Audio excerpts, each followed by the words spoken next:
Hi cricket updates కోసం మన ఛానల్ను సబ్స్క్రైబ్ చేసుకోండి. అలాగే వీడియోస్ చూస్తున్న వాళ్ళు లైక్ చేయండి. ఇక విషయానికి వస్తే వరుస విజయాలతో పంజాబ్ దూసుకెళ్తోంది. ముంబై ఇండియన్స్ను 7 వికెట్ల తేడాతో చిత్తు చేసి ఈ సీజన్లో 4వ విజయాన్ని నమోదు చేసి టాప్ ప్లేస్లోకి దూసుకెళ్లింది. మనం పంజాబ్ టీంకు ఎంత క్రెడిట్ ఇస్తామో ఆ జట్టు కెప్టెన్ శ్రేయస్ అయ్యర్కి కూడా అంతే స్థాయిలో అభినందించాలి. ఎందుకంటే ఒక కెప్టెన్ ఎలా ఆడి గెలిపించాలో అలా ఆడి టీంకు విజయాలు అందిస్తున్నాడు. సాధారణంగా కెప్టెన్లపైనే ఎక్కువగా ప్రెజర్ ఉంటుంది, కానీ అయ్యర్పై అలాంటి ఒత్తిడి ఎక్కడా కనిపించడం లేదు. దాదాపు 200 పరుగులు టార్గెట్ అయినా తొందరగా వికెట్లు కోల్పోయినా తను మాత్రం అద్భుత బ్యాటింగ్తో తెలివైన కెప్టెన్సీతో ఆ టీంకు అద్భుత విజయాలను తెచ్చిపెడుతున్నాడు.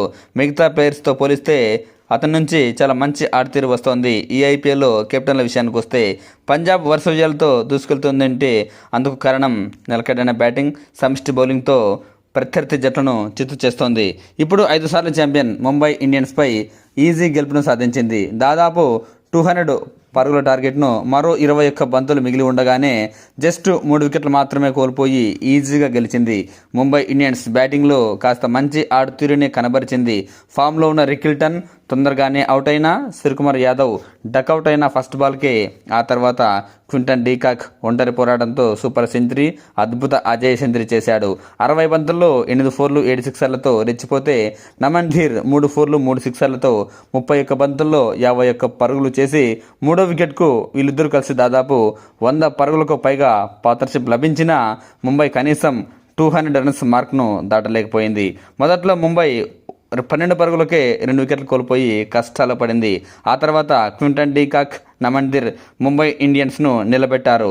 ఒకానొక స్టేజ్లో ముంబై 13 ఓవర్లలో జస్ట్ 2 వికెట్లు మాత్రమే కోల్పోయి 130 పరుగులతో స్ట్రాంగ్ పొజిషన్లో ఉంది. ఈజీగా 220 రన్స్ మార్క్ను దాటేలా కనిపించింది. కానీ నమన్ధీర్ అవుట్ అయ్యాక ముంబై ఇండియన్స్ మళ్ళీ కష్టాల్లో పడింది. కెప్టెన్ పాండ్యా 14 పరుగులు, రుతర్ఫోర్డ్ 1 పరుగు, తిలక్ వర్మ 8 పరుగులతో ఫెయిల్ కావడం, క్వింటన్ డీకాక్ కూడా చివరిలో స్ట్రైక్ తక్కువగా రావడంతో ముంబై ఇండియన్స్ అనుకున్నంత స్కోర్ కంటే తక్కువే చేసింది. 6 వికెట్లకు 195 పరుగులే చేసింది. పంజాబ్ బౌలర్ హర్షదీప్ సింగ్ 4 ఓవర్లలో 22 పరుగులు మాత్రమే ఇచ్చి 3 వికెట్లు తీశాడు. అయితే ఆ జట్టు స్పిన్నర్ చాహల్ మాత్రం దారుణంగా బౌలింగ్ వేశాడు. 3 ఓవర్లకే 45 పరుగులు ఇచ్చుకున్నాడు. అంటే తన ఎకానమీ ఓవర్కు దాదాపు 15 పరుగులు. ఇక మిగతా బౌలర్లు పంజాబ్ బౌలర్లు కాస్త బెటర్గా బౌలింగ్ వేశారు.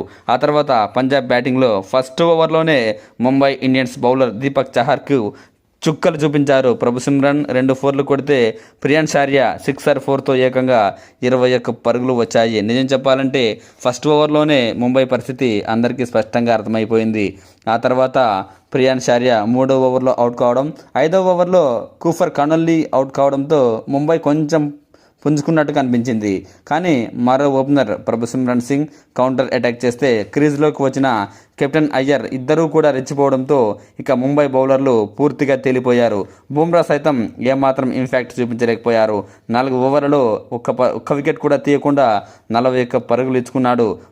ప్రభు సిమ్రన్ 39 బంతుల్లో 80 పరుగులు చేసి నాట్అవుట్గా నిలిస్తే 11 ఫోర్లు 2 సిక్సర్లతో, అటు కెప్టెన్ అయ్యర్ 35 బంతుల్లోనే 66 పరుగులతో రెచ్చిపోయాడు. 5 ఫోర్లు 4 సిక్సర్లతో. వీళ్ళిద్దరూ 3వ వికెట్కు 66 బంతుల్లోనే 139 పరుగుల భారీ పార్ట్నర్షిప్, మ్యాచ్ విన్నింగ్ పార్ట్నర్షిప్తో ముంబైని ముంచేశారు.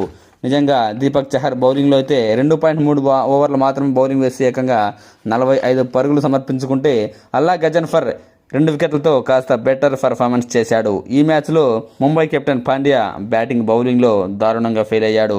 బ్యాటింగ్లో 12 బంతుల్లో 14 పరుగులు మాత్రమే చేస్తే బౌలింగ్లో 3 ఓవర్లు బౌలింగ్ వేసి 39 పరుగులు సమర్పించుకున్నాడు.